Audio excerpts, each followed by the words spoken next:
A very good evening to our viewers. Thank you for joining us tonight on the evening review. My name is Toibon Jabela, your host. Tonight on the platform, we are joined by Patrick Kauta. He is one of the candidates for the position of president for the Namibia Football Association, NFA, ahead of the Congress that is slated for Friday this week. We just want to hear from Patrick what his vision is should he be elected to that position. It's a pleasure having you back on the platform, Patrick, after such a long time. First and foremost, perhaps tell us what prompted you to raise your hand and say, look, I'm also available for election. Well, thank you for having me, Toys. It was not an easy decision. So I was requested by member clubs in the NPFL, primarily perhaps due to the fact that the NFA at a point in time had, especially at the beginning of this season, where it was intent on enforcing club licensing, and it's something that we had done at the NPL at what we call the Marindal Conference. And then thereafter, I was overwhelmingly asked by certain chairpersons of regions to, as you know, that African Stars, we played not only in Windhoek, we took our home matches to places like Okahanja and Marindal, and it came from there that certain regions, when the nominations opened, asked whether it was possible for me to stand. So around August, the 12th of August, I had overwhelming regions asking me, and that's why I announced that the African Stars Gala Award dinner that I was going to step down around November. So to concentrate on this race and try and take Namibian football forward. I think that's why I decided to stand twice. Yeah, no, thank you. And Patrick, I mean, there ought to be a reason why you have been overwhelmingly, as you say, asked to stand. What do you think are you bringing to the table as a leader of football in the country? The track record and everything. Oh, well, I think honesty, integrity, and not the yes man kind of attitude will bring, we promise to bring principles of good governance, and a structure that's lean but yet mean, that's transparent, that is trustworthy, and that will take decisions in the best interest of Namibian football going forward. And our history record of our team that we have assembled says that. And you can look up and down the scorecard of the team. I mean, we have Johnny Dwesep running as the vice chair. He has been 10 years at the NPL and as a former EXCO member of the NFA. He was part of the Windhoek Declaration that spoke to the professionalization of Namibian football already in 2009. By 2012, look where we are. Then you have Ambrose Amesho from Oshana. He's a teacher by profession, so he brings pedagogics into play, and he will play a critical role in the development of the children and education thereof. You have Morgan David, more than 10 years running Commerce. I mean, it's no secret that Commerce is the hub of Namibian football for the last 10 years. It has more teams in the Premier League, currently 7. They have always aggregated 50% of the teams. You have Natasha Klude from the Women Football League, an IT specialist, but has been involved in grassroots football from, especially on the women's side of football, which we intend concentrating on for more than 5-6 years now. You have Regina Mosho from Kavango East, similarly situated, also an expert in pedagogics and working for local governments. You have James April, a former well-known agent of football players. He brings into play the welfare of players and to keep us in touch with FIFA rules and regulations with respect to players' welfare and training. And then you have Maleahi Ngaridemo, who is possibly one of the few players on our team, the only person who has played football at national level. And he brings into the fore that angle and administration of clubs outside the Commerce region, and he has run his club. He has been an executive on the Maheke Football League. So I think we are well placed, and we have done the eligibility, and we chose our candidates accordingly. Yeah. So this slate, when we heard about slates for the first time in the Namibian politics, I think from 2017. Now we see it in football. Is that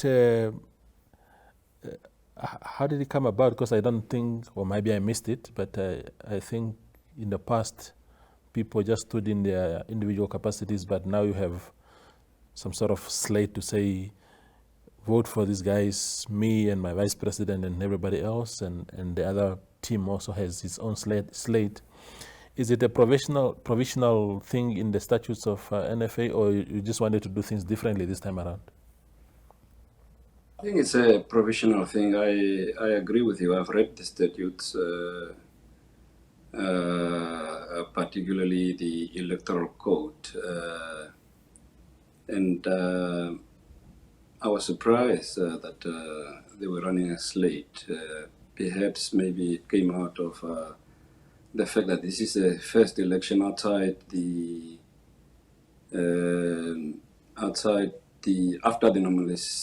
second normalization committee, and they possibly wanted to ensure that what happened during the last elections do not happen again. But perhaps it's a once-off, but I think it's a good thing because it gave us the opportunity to choose horses for courses. Unfortunately, we couldn't. The other element that's very neglected is futsal. That's part of futsal and beach soccer. The futsal issue, I mean, if you know it, I mean, I think they only established in recently, and they didn't participate in the congresses. It looks like they will only be admitted as a member on Friday morning, and we take it from there. But it's part of the objectives of the NFA to regulate and control them as well in beach soccer. So unfortunately, at the time, in the short period of time that we had to put up these slates, we couldn't get hold of any person from futsal. But we are confident that having studied their data, that we will be of serious assistance as well. Yeah. There's someone who said to me the other time, I was in church, as a matter of fact, in Windhoek the other Sunday, and people, when they meet me, we talk football even at church. And this particular guy was saying, they fear that the end of this regime of the normalization committee would bring football back into chaos again. People are so afraid that the situation is so fragile that once the busy UIRAB committee leaves, we will be back to square one again, chaos, progressive forces trying to come back, things like that. How is the Patrick Kauta presidency going to ensure that there's now momentum going forward instead of stumbling again? Well, I think I hear you, but the normalization committee, as the name itself says, was always going to come to an end at one point or the other. The question is whether it's too soon or later. But I think they have done a tremendous job. I mean, look, they have done something that previous normalization committees have never done. They have normalized football, as it were. They have brought up a statutory document, which is the NFA statutes, that clarifies and speaks to structures properly. They have created a lean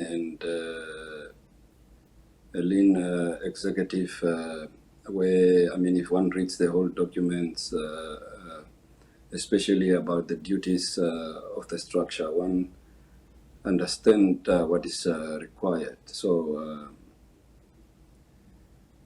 I mean, and I think it's time for football people, of those who have been in football, to make use of this document and the opportunity to go forward. We think the normalization committee has a role to play even after Friday, and that is a good transitional period, at least for 2 weeks. They have made critical decisions in the meantime. That we need to understand the rationale thereof, the basis thereof. One will need to understand why they kept the 3 streams and not gone zonal. One will need to understand their HR policies and administrations. We need to understand the appointments that they have made and the rationale that informs that. We need to understand critical decisions of why the NFA is funded the way it is funded, and whether they have thought of a modem or mechanism of how to get out of that. And I think that creates a good opportunity for us to take over. I think we have studied the data independently. We have created marketing platforms and business plans of how to take over from them once we knew that what the structure that they were going to propose to Congress, and luckily that was accepted at Congress, and how we can tweak that structure to take Namibian football to greater heights from where it is now. Yeah. You have, along the way, Patrick, you are a football man.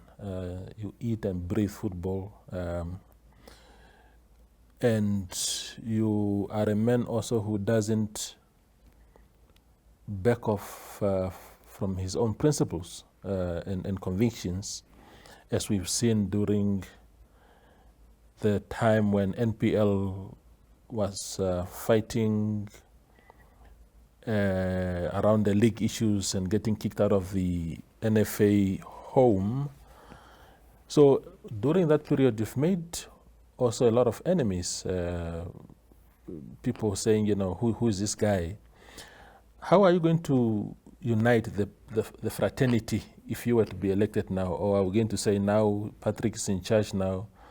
The detractors will be in for a rude awakening? No, not really. I'm not. We're not vengeful. We're not vengeful. I mean, if we were vengeful, African Stars and the NPL clubs will never have joined the NPFL. So I think over time, and nor do we say I'm perfect or any person in my team is perfect. We're going to listen to the other side. We have had an opportunity now to sit with those who formed the NPFL, and one of the things that you will be surprised is that they all now agree that the NFA can never and should never run a league in the future. So I mean, that was a principal point on which we differed on why the NPFL was formed.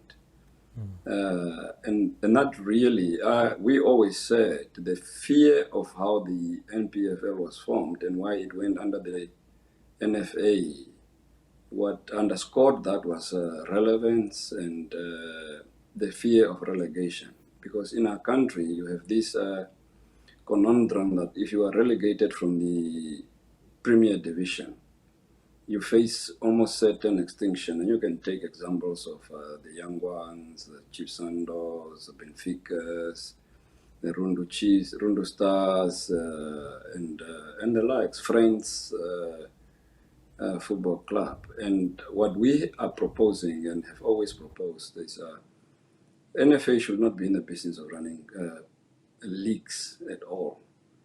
So in order to address this fear, you need to limit clubs to 12 in the Premier Division. You need to create a nationwide first division of also 12 clubs so that the clubs that are relegated are going to a second tier run by the same body. And the clubs that are promoted from zones or streams do not have this big jump where they go down. And that promotion and relegation saga showed one thing. And I think if you go back to the history of Namibian football, you will see that it was the first time that promoted clubs survived relegation. And you had this mentality of so-called big teams in the NPL who had access to power and were able to try and change that. But I think that is behind us. Football has played. I think we don't differ much on that. I think we need to now come together. We will certainly open our hands. Even after we win, we will speak to the other side. We'll try and understand what their view is with respect to development of football. We will see where they think we're going wrong, and we are all football people, and that's why you see in our campaign we have stayed away from denigrating anybody or attacking people in their characters and the likes. We want to argue principled positions, which we now know they have also come around it. If you look at the last Congress, it has taken a resolution that the NPFL must get out of the NFA, and I think thereafter, I think it's a straightforward thing. Yeah. So I think Namibians are now crying for momentum. They want the league to never ever again stop due to anything, financing or squabbles within the football community. People want to see our league now going on a run forever without stopping, like your English Premier Leagues, your Bundesligas. But also, perhaps more important, to professionalize the league gradually. We have players playing in Zambia. It's not the most richest country, with all due respect. Players going to Botswana. It's a shame on us, really. We ought to be. I mean, you remember in the olden days, the William Chilufias who came from Zambia playing football here. Now it's the other way around, because someone somewhere slipped up to the extent that the tide changed. In terms of professionalizing the league, do you think that is something that can be achieved under your presidency, or at least leave it at a respectable level by the time you leave that position, if you were to be elected? Oh, well, I think that I agree with you. And that is why, as a team, what we did is look at the numbers. It's always important to understand the numbers, where the game is currently, and how we can develop and professionalize the leagues. And when I'm talking about professionalizing and develop leagues, I'm talking about all leagues, not only the Premier Division. And it's very important. If I may, just run you through the numbers so that you understand where we are as a country, and how that is doable in the shortest possible time. We think there is no, we think one must take a very pragmatic approach. 2009, FIFA Binduk Declaration, the league must be professionalized, Namibian football must be professionalized by 2012. That came, nothing happened to it. But look at the numbers. There are about 6,240 male footballers. There are 1,760 female footballers. Futsal has about 1,000 players. Beach football, I have no data on. That gives you 9,000 around about people who depend on the NFA. If you look at the coaches, it gets worse. You have about 95% of the coaches only hold NFA qualifications.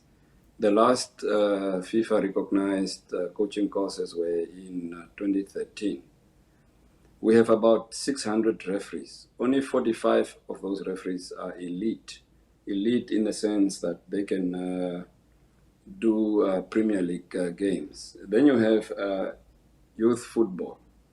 And you'll see that a lot of academies have mushroomed. There is absolutely no data on that. If you look at the ranking of our country, we are ranked 114. Mozambique is ranked ahead of us.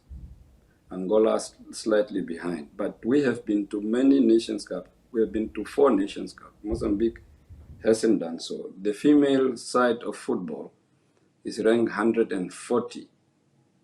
So how do we intend changing that unless we professionalize and enforce club licensing? We can do that very easily, I think. Most of the clubs in the Premier League, the current Premier League, they pay players.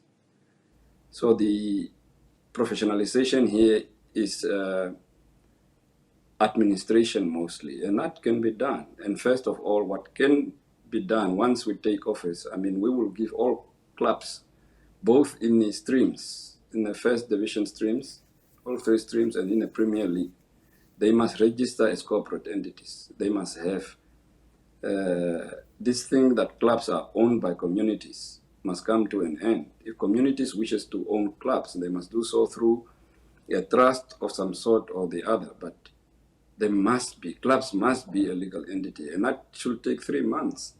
So at the start of next season, all clubs participating in those divisions must be professionalized. So that is where it starts, and that means the NFA must stop running leagues, and that includes first division, the streams, and the second divisions. You'll see from the NFA budget that the NFA lives on grants and sponsorship of about 33 million. It spends 32 million on leagues, about 625,000 on each stream. It spends 1.6 million on the 14 regions.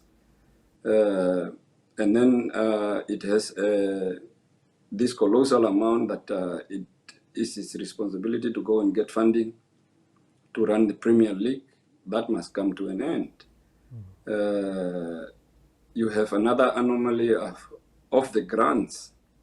and sponsorship of this income, almost 10 million goes to NFA salaries, employees. One needs to understand why its wage bill is higher than some of the organizations that we have ever been involved with. I mean, that's 800,000 a month for an organization that doesn't generate any income of its own. And those are the kind of issues that we need to address. Get sponsorship for the NFA Cup, run only that competition, have regional leagues, assist them into getting funding so that people don't have to travel this far. I mean, take, for example, 11 Arrows. If it has to come back to the Premier League, it has to play in Lutherets. It is based in Walvis Bay. That's a traveling of more than 3,000 per weekend. If you take into account those are 16-year-olds, 15-year-olds, talented footballers, we're putting at risk other people's kids, and that must end. And that can only end with taking straightforward, transparent decisions that increases competitiveness of Namibian football at large. Take women football. Why is it not streamlined according to all these regions, and all these Premier League teams must have women football, and we must invest in women football. That's the thing to go. That's where the money is from grants, and it must be used to develop women football and not to be channeled to men's football. Men's football time has now come for it to run on its own. And that's why with professionalization will also come a requirement to the Premier Division to pay a certain levy for the NFA to regulate it in a sum of not less than 5 to 6 million. And that comes on us leveraging on them professionalizing. That comes through broadcasting rights. And that will involve the NFA getting a technical partner and the like. So I mean, there is much to be said about professionalization and commercialization of the league. I mean, of the leagues, and because that will assist the NFA becoming a giant on its own, and then speaking to government with respect to how I have just told you it will be 8,000 youth that will go to alleviation of youth unemployment. And of course, government will be a beneficiary through its poverty alleviation programs, and it must bring in money to football. And that's the only way we will get out of this quagmire that Namibian football finds itself. Absolutely. Of course, with that responsibility that the coaches, I mean that the money has to be invested in coaches, referees, and regional chairpersons, and they have to be accountable for that. If they are not accountable for that, they will have to make way for others in their regions. It's as simple as that, I think. Absolutely. But Patrick, that's all the time we had. But thank you for sharing your vision. We wish you the best for Friday. Thank you. Thank you twice, and thanks to your listeners. Thanks for having me. Wonderful. That's Patrick Kauta. He's one of the candidates for the NFA presidency position ahead of the Congress this Friday. Tomorrow, God willing, we are going to have the other candidate for the same position, Robert Shimoshili, on the show. So look out for his vision for the same position. Thank you for watching.